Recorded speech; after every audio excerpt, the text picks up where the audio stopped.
ఎటువంటి అంచనాలు లేకుండా వచ్చి సంచలనాలు క్రియేట్ చేయడంలో ముందుంటాడు తమిళ హీరో విజయ్ ఆంటోనీ.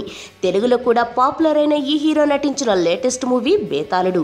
తమిళంలో సైతాన్గా, తెలుగులో బేతాళుడుగా డిసెంబర్ 1న గురువారం నాడు రిలీజ్ అయింది.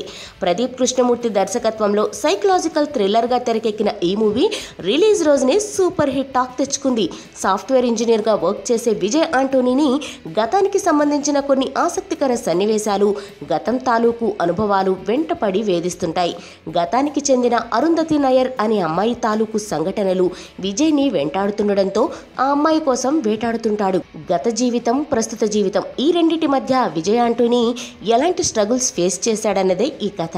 విజయ్ ఆంటోనీ మరోసారి తనదైన పర్ఫార్మెన్స్తో రోమాలు నిక్కబొడుచుకునేలా చేశాడు. బేతాళుడు మూవీకి విజయ్ ఆంటోనీ నటన బిగ్గెస్ట్ హైలైట్. అరుంధతి నయర్ తన క్యారెక్టర్కి న్యాయం చేసింది. డైరెక్టర్ కృష్ణమూర్తి రాసుకున్న బ్రిలియంట్ స్క్రిప్ట్ ఆడియన్స్ని మధ్యలో లేచి వెళ్ళిపోకుండా ఆపుతుంది.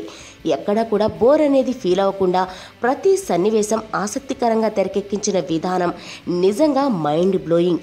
ఈ విషయంలో డైరెక్టర్ సక్సెస్ అయ్యాడు. Brilliant script and screenplay, thrilling ఎలిమెంట్స్తో డైరెక్టర్ మేకింగ్ అద్భుతం. ఈ మూవీకి బ్యాక్గ్రౌండ్ స్కోర్ మరో హైలైట్.